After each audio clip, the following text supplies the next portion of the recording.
사랑하고 믿었던 사람의 배신은 가슴속에 깊은 분노와 그리고 고통을 남기기 마련입니다. 많은 사람들이 배신의 상처를 치유하지 못한 채 가슴속에 묻어놓고 그렇게 살아가는 경향이 있습니다. 성경 속에서 가장 유명하고 가장 악한 배신이 있다면 바로 가룟 유다의 배신일 것입니다. 예수님께 육체적인 고통보다 더 가슴 아팠던 고통은 사랑하는 제자의 배신이었습니다. 예수님은 손과 발에 못을 박히셨을 뿐만 아니라 가슴에도 못이 박혔습니다. 배신이란 가슴에 못을 박는 행위입니다. 유다의 배신은 그 방식도 고통스럽고 또한 안타까운 그러한 방법이었습니다. 가장 사랑하는 이에게 행하는 입맞춤, 사랑과 존경의 표시인 입맞춤이 바로 배신의 신호였기 때문에 그렇습니다. 물론 베드로도 예수님을 부인하였습니다. 하지만 여기에는 중요한 차이가 있습니다. 베드로의 배신은 충동적이었습니다. 그리고 즉흥적인 배신입니다. 반면에 유다의 배신은 치밀한 계획하에 이루어진 의도적인 배신이었습니다. 예수님은 베드로에게 한 번 경고를 하셨지만 유다에게는 이미 여러 번 그리고 반복해서 기회를 주고 경고도 하셨습니다. 베드로는 회개하고 돌아와서 사도의 삶을 살았습니다. 그러나 유다는 끝내 회개하지 않았습니다. 다만 후회하였습니다. 후회와 회개는 다릅니다. 유다는 후회 끝내 자살을 선택하였습니다. 계속해서 유다의 배신에 대해서 살펴보겠습니다. 예수님은 제자들과 함께 유월절 만찬을 나누시던 중에 유다의 배신을 예고하셨습니다. 오늘 본문인 17절과 18절에 보면 이렇게 나와 있습니다. 저물매 그 12를 데리시고 가서 다 앉아 먹을 때 예수께서 이르시되 내가 진실로 너희에게 이르노니 너희 중에 한 사람 곧 나와 함께 먹는 자가 나를 팔리라. 예수님께서는 유월절 만찬 자리에서 12제자들을 다 바라보시면서 너희 중에 한 사람이 나를 팔리라 라고 그렇게 예고하셨습니다. 한번 그림을 한번 보여주시기 바랍니다. 바로 이 그림이 이 상황을 잘 묘사해주고 있습니다. 이 그림은 르네상스 시대의 천재 화가인 레오나르도 다빈치의 최후의 만찬이라는 그림입니다. 너무나도 유명한 그림이죠. 그런데 이 그림이 여러분 어디에 많이 걸려 있는 줄 아십니까? 예? 교회에 가보면 혹은 성당에 가보면 가장 많이 걸려 있는 장소가 있습니다. 바로 식당입니다. 예수님과 12명의 제자들이 함께 식사를 나누는 저녁 만찬을 나누는 장면이기 때문에 교회마다 그리고 또 다른 카톨릭 성당에 가보면 식당에 많이 이 벽화가 그림으로 걸려 있습니다. 실제로 다빈치의 이 그림이 교회 식당의 벽화로 그렇게 걸려 있습니다. 이탈리아 밀라노에 가면 산타 마리아 델레 그라치아라는 교회가 있습니다. 그 교회의 식당에 가면 벽에 그려져 있습니다. 계속해서 그림을 보여주세요. 예수님과 12제자의 그 그림에서 볼 때 이 크기가 실제 사람의 키와 거의 비슷하게 그려졌는데 당시에 그 교회에서 수도사들이 영성 생활을 하면서 이 식당에서 아침, 점심, 저녁 식사를 할 때마다 예수님과 12사도들과 함께 같이 식사하는 것처럼 그러한 분위기로 그렇게 다빈치가 그린 것입니다. 많은 사람들이 다빈치의 최후의 만찬을 이렇게 감상할 때 최대의 관심사는 누가 예수님인가? 이것이 아닙니다. 여러분 이 그림을 보시면 누가 예수님인지 다 아시죠? 지나가는 교회 학교 어린이에게도 물어보면 여기서 예수님 찾아봐 그러면 다 맞힐 겁니다. 사람들의 더 많은 관심은 이 그림에서 과연 예수님을 배반한 가룟 유다가 누구인가? 이것입니다. 여러분이 볼 때 이 그림에서 12명의 제자들이 있죠. 누가 유다인 것 같아요? 한번 찾아보세요. 찾아내기가 쉽지 않을 겁니다. 여러분, 이 그림을 보면, 다빈치의 이 그림을 보면 구도가 굉장히 안정적입니다. 가운데 예수님을 중심으로 그 뒤편에는 세 개의 환한 창문이 그려져 있습니다. 그리고 12명의 제자들이 3명씩 네 그룹으로 그렇게 질서정연하게 그렇게 앉아 있습니다. 각각의 그룹은 서로 열띠게 지금 토론을 하고 있는 것 같습니다. 어떤 그룹은 예수님께 적극적으로, 예수님께 시선을 향하면서 적극적으로 예수님께 따져 묻는 그룹이 있습니다. 그리고 또 다른 그룹을 보시면은 자기들끼리 서로 예수님을 향하는 게 아니라 자기들끼리 서로 바라보면서 이 심각한 문제에 대해서 열띠게 토론을 하고 있는 것 같습니다.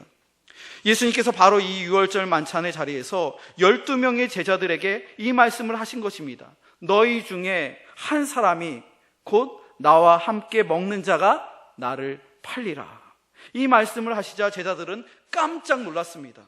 3년 동안 함께 해왔던 이 제자들 중에 한 사람이 예수님을 판다고 하니까 이들은 깜짝 놀라고, 그리고 점점 근심에 빠지기 시작합니다. 예수님 오른편에 있는 베드로는 지금 보면 발끈하는 것 같습니다. 여기서 보면 베드로가 예수님 오른쪽으로, 여기 있는 사람이 베드로입니다. 예수님을 향해서 이렇게 손을 뻗치면서 발끈하는데, 누가 감히 예수님을 배반해? 누구야? 내가 가만 안 놔두겠어. 이렇게 흥분하는 것 같습니다. 또 예수님 왼편에 보면은 검지손가락을 치켜든 사람, 이 사람은 바로 의심 많은 도마입니다. 마치 예수님에게 취조하듯이 그 사람이 누구냐고 논리적으로 꼬치꼬치 따져서 묻는 것 같습니다. 여러분, 동시대에 다른 화가들의 그림을 살펴보면 최후의 만찬을 여러 화가들이 그렸는데 유다를 그릴 때 확연하게 구분지어서 그렸다고 합니다. 식탁 건너편에 혼자 앉아서 고개를 푹 숙이고, 누가 봐도 저 사람이 죄를 지은 유다인 것을 확연하게 드러냈습니다. 그런데 다빈치는 유다를 예수님과 굉장히 가까운 자리에 배치시켰습니다. 예수님 오른편에 특별히 사랑하시는 사도 요한, 그 옆에 흥분한 베드로, 그 사이에 피부가 검은 사람이 바로 유다입니다. 예수님 바로 가까운 오른쪽에 사도 요한과 베드로, 그리고 여기에 있는 이 검은 사람이 바로 유다입니다. 다른 제자들과 달리 유다의 모습을 보면은 얼굴빛이 굉장히 어둡습니다. 그리고 오른손을 잘 보면은 이 그림에서는 잘 보이지 않지만 돈주머니를 오른손으로 굳게 붙잡고 있습니다. 그리고 왼손으로는 예수님과 같은 그릇을 향해서 손을 뻗치고 있습니다. 오늘 본문의 20절을 보면 12 중에 하나, 곧 나와 함께 그릇을 넣는 자가 나를 팔리라 라고 예수님께서 말씀하셨습니다. 바로 이 사람이 예수님을 팔아버린 배신자 가룟 유다입니다. 요한복음에 의하면 예수님은 이 말씀을 하실 때 심령이 매우 괴로운 상태에서 말씀하셨습니다. 마음 아파하면서 이 이야기를 어렵게 꺼냈습니다. 그런데 특이한 점은 예수님께서 유다의 배반을 예고하셨지만 단 한 번도 그의 이름을 언급하지 않았다는 사실입니다. 여러분, 왜 그의 이름을 예수님께서는 구체적으로 다른 제자들이 있는 앞에서 언급하지 않았을까요? 예수님께서 이름을 언급하지 않은 이유는 크게 두 가지로 볼 수 있습니다. 첫째는 유다를 보호하시기 위해서, 그리고 기회를 주시기 위해서였습니다. 마지막 순간까지라도 배신자가 되지 않도록 돌아올 수 있는 기회를 주시기 위함이었습니다. 유다가 배반할 거라고 제자들이 있는 자리에서 이름을 언급했더라면 여러분, 어떤 일이 벌어졌을까요? 틀림없이 성격 급한 베드로를 중심으로 다른 좀 성격이 있는 제자들이 합세해서 유다를 바깥으로 끌고 나가서 심하게 때리거나 혹은 칼을 꺼내서 그를 위협할 수도 있는 그러한 상황이 있을 수도 있습니다. 예수님께서는 이러한 불상사가 일어나지 않도록 나와 함께 먹는 자 중에 나를 파는 자가 있을 것이다 라고 미리 말씀하셨습니다. 그림은 이제 넘겨주셔도 됩니다. 예수님은 유다를 보호하시고 회개할 수 있는 기회를 주시기 위해서 마지막까지 그를 배려하시고 그를 지켜주신 것입니다. 얼마나 인격적이신 예수님입니까? 얼마나 사랑이 많으신 예수님입니까? 예수님께서는 나와 함께 먹는 자가 나를 팔리라 라고 말씀하셨습니다. 여러분, 우리는 이 표현을 잘 묵상해 봐야 합니다. 예수님과 함께 먹던 자, 예수님과 함께 빵을 나누어 먹던 자, 예수님과 아주 가까이에서 함께 교제하던 사람, 예수님의 사랑을 경험하고 은혜를 경험하고 예수님의 교훈을 듣고 기적을 목도했던 자 중에 배신자가 있을 거라는 예수님의 이 말씀은 우리에게 큰 도전과 함께 커다란 경계심을 가져다 주는 그러한 메시지입니다. 예수님과 가까이 했다고 자랑하거나 방심해서는 안 됩니다. 함께 먹는 자 중에 배신자가 있었습니다. 신앙생활을 오래 했다고 방심해서는 안 되는 이유가 바로 여기에 있습니다. 예수님과 함께 먹는 사람들 중에 안타깝게도 배신자가 있었다는 것입니다. 여러분, 교회의 혼란과 갈등의 중심을 보면 누가 있습니까? 거기에 불교 신자가 있습니까? 혹은 천주교 신자가 있습니까? 아니면 불신자나 초신자가 갈등의 중심에 있을까요? 그렇지 않습니다. 예수님을 가까이 하던 사람들 중에, 교회를 깊이 아는 사람 중에 예수님을 파는 자가 있을 수 있다는 것입니다. 유다도 처음부터 예수님을 팔려고 했던 그러한 악한 제자는 아니었습니다. 어느 순간부터 사탄이 그에게로 들어가서 그의 생각을 사로잡기 시작하였고 사탄의 지배를 점점 받기 시작합니다. 우리도 언제든지 배신자가 될 수 있습니다. 초신자는 초신자대로, 오래된 신자는 오래된 신자대로 예수님을 팔아먹는 배신자가 될 수 있음을 우리들도 생각하고 자기 자신을 돌아봐야 합니다. 한국교회는 과거 일제 식민지 시절에 예수님을 한번 배신했던 뼈아픈 그러한 경험이 있습니다. 1938년 제21회 대한예수교 장로회 총회의 결의를 통해서 예수님을 한 차례 팔아먹었던 그러한 뼈아픈 역사적인 사건이 있었습니다. 당시 장로교 총회는 이렇게 공표하였습니다. 신사참배는 죄가 아니다. 우상 숭배가 아니다. 단지 예의일 뿐이요 문화일 뿐이다. 장로교의 많은 지도자들이 솔선수범하며 신사참배를 행하였습니다. 하지만 손양원 목사님이나 주기철 목사님은 끝까지 신사참배를 거부하였습니다. 우리 성결교단에서는 손양원 목사님이나 주기철 목사님보다 먼저 신사참배를 최초로 거부한 사건이 있었습니다. 1924년 10월 11일에 있었던 일입니다. 장로교 총회 결의보다 무려 14년 전인 그 전에 그때에 미리 신사참배를 거부한 역사적인 그러한 사건이 있었습니다. 한번 사진을 보여주세요. 현재 논산시에 위치한 강경 성결교회의 그 전경입니다. 저희 교회에서도 작년과 그 전에도 여러 차례 이 교회의 국내 선교지 탐방으로 다녀온 그러한 순교지입니다. 강경교회의 김복희 교사와 57명의 주일학교 어린이 학생들이 신사참배를 거부한 사건이 있었습니다. 다음 사진 한번 보여주세요. 여기에 보면 높은 곳에서 십자가를 들고 있는 선생님이 바로 김복희 선생님입니다. 그리고 주변에 많은 주일학교 아이들, 57명의 아이들이 있고요. 그리고 총을 든 일본 군인들이 있습니다. 이때 이들은 이렇게 선생님과 함께 이렇게 자기들의 신앙을 고백하였습니다. 신사참배는 무리한 미신이며 우상에게 절하는 것은 하나님 앞에 큰 죄가 되므로 절대 절하지 않겠다. 이렇게 신앙 의지를 밝히며 신사참배를 단호하게 거부하였습니다. 이 사건으로 인해서 김복희 교사는 학교 교사였는데 이 일로 말미암아 면직을 당하게 되었고 57명의 초등학생들은 모두 퇴학 처분을 받게 되었습니다. 하지만 하나님께서는 이 일을, 이 작은 아이들을 통해서 한 명의 교회학교 선생님을 통해서 일제의 신사참배 정책을 10여 년이나 뒤로 후퇴하게 하는 놀라운 일을 행하셨습니다. 여러분, 우리들도 이 역사적인 두 사건의 그 일들을 생각하면서 여러분, 우리들도 선택할 수 있음을 보게 됩니다. 우리들도 예수님을 팔아넘길 수가 있고 그렇지 않을 수도 있다는 것입니다. 세상과 타협할 수도 있고 적당하게 살아갈 수도 있고, 그렇지만 어떠한 불이익이나 어려움이 있다 할지라도 작은 믿음을 가지고 함께할 때 그 믿음을 충분히 지킬 수 있다는 사실입니다. 다시 동일한 질문으로 돌아가겠습니다.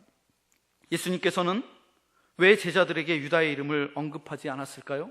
그 첫 번째는 유다에게 기회를 주시기 위해서, 그가 회개하도록 예수님께서 기다리셨다고 말씀하였습니다.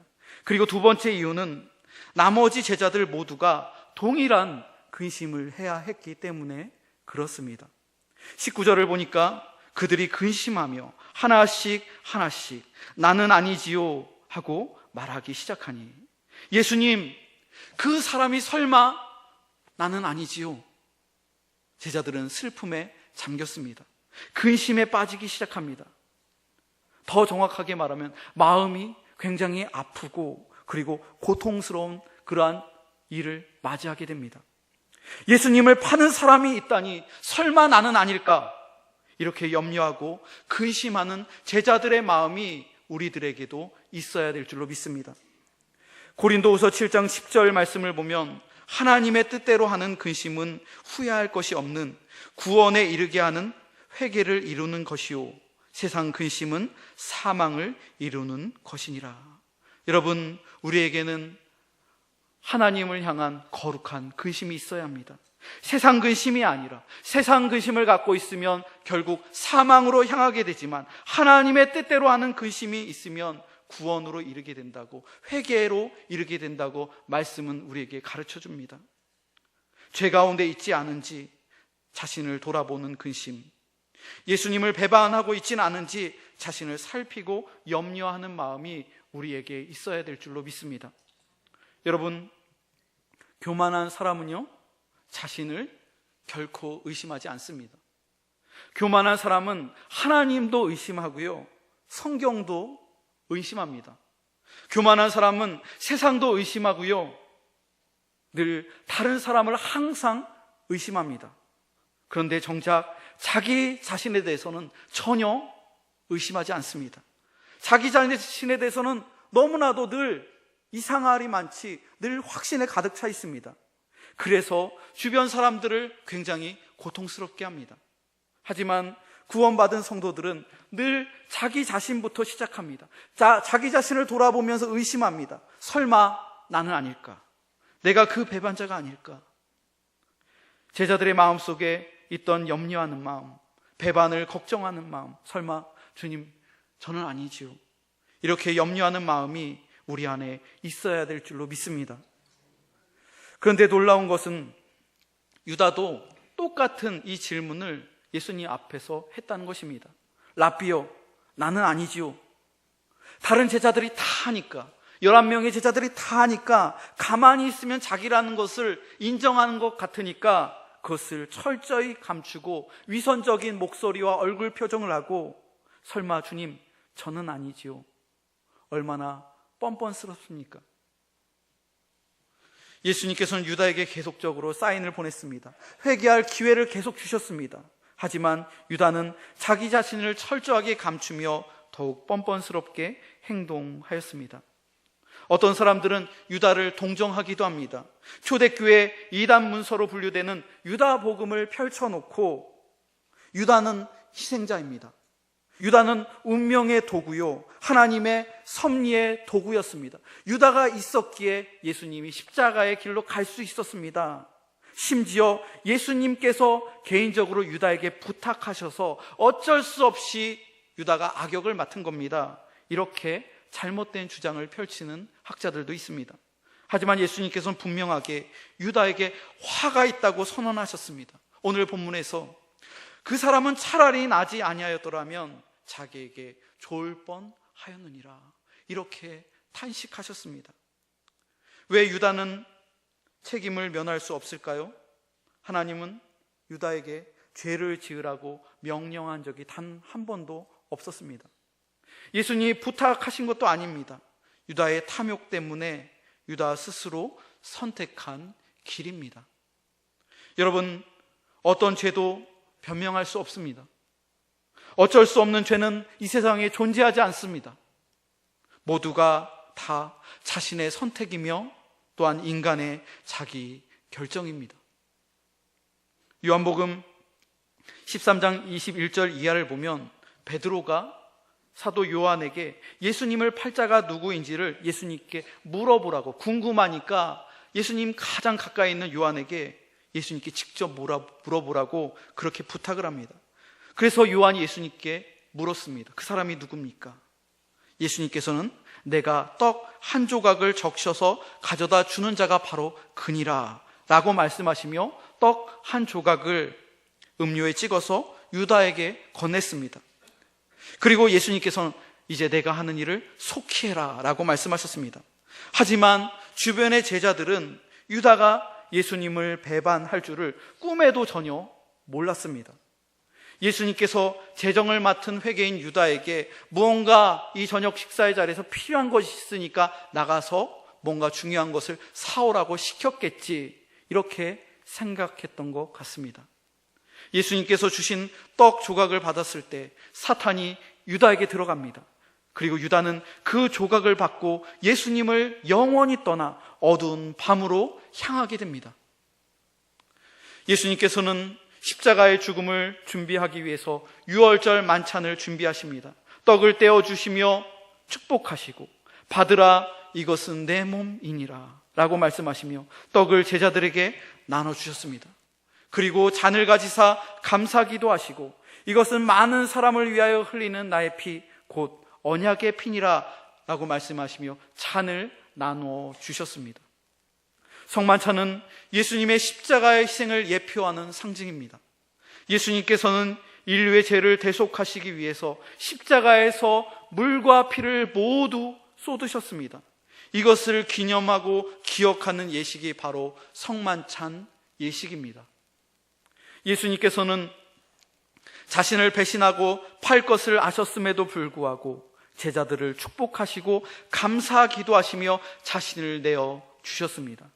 모든 제자들이 다 예수님을 부인하고 도망치고 배반할 것을 아셨음에도 불구하고 예수님은 자신의 몸과 피를 그 제자들에게, 떠날 제자들에게 다 나눠주셨습니다.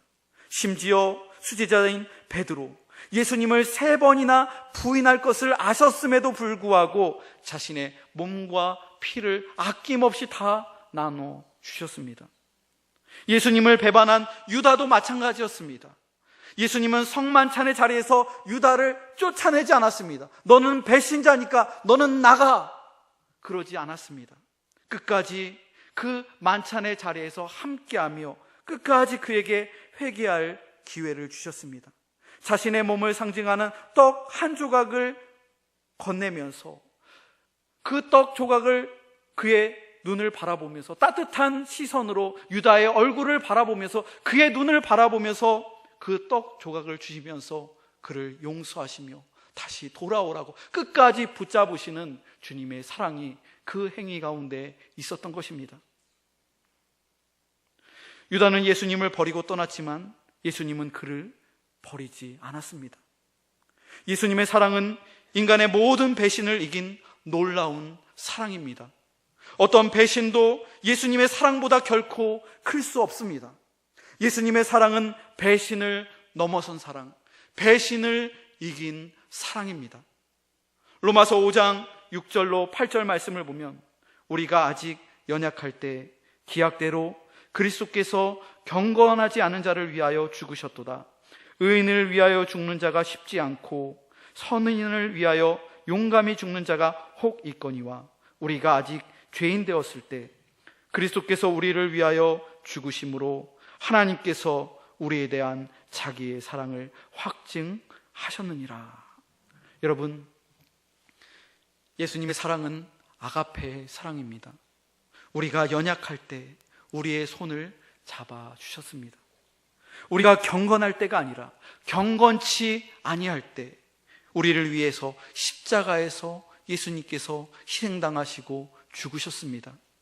우리가 아직 죄인 되었을 때 예수 그리스도께서 우리를 위해서 십자가에서 피 흘려 죽으셨습니다.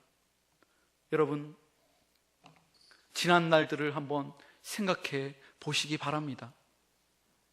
우리도 유다처럼 얼마나 예수님을 팔아넘기고 세상과 얼마나 타협하며 지금까지 살아왔습니까? 우리도 베드로처럼 예수님을 모른다고 수십 번, 아니 수백 번 그렇게 부인하면서 인생을 살아오진 않았습니까? 이런 우리를 위하여 예수님께서 끝까지 사랑하시고 십자가에서 대신 죽으셨음을 믿고 감사해야 합니다. 이번 주간은 예수님께서 우리 죄를 위하여 고난을 당하신 고난 주간입니다. 제자들의 마음속에 있었던 근심처럼 주님과 함께 먹던 자 중에 예수님을 팔았던 자가 있었던 것처럼 혹시 내가 그 배신자의 길을 걷고 있지는 않은지 자신을 돌아보고 살피며 기도해야 합니다. 그리고 우리는 배신을 넘어선 주님의 사랑을 깨달아야 합니다. 십자가의 사랑을 깨달아야 합니다. 예수님의 몸과 피를 매일 먹고 마심으로 내 죄가 모두 용서함 받았음을 믿고 확신해야 합니다. 유다와 같은 자가 바로 나였는데 베드로처럼 예수님을 3번, 아니 그 이상 셀 수 없이 많이 부인한 죄인이 바로 나였는데 그런 죄인된 나를 용서해 주신 예수님의 크신 사랑에 감사하는 여러분들이 되시길 바랍니다. 그리고 예수님의 크신 사랑을 묵상하며 나에게 상처 준 사람, 나에게 모욕감을 준 사람, 그리고 나와 적대적인 사람을 품고 기도하며 사랑하고 용서하는 여러분들이 다 되시기를 주님의 이름으로 축복합니다.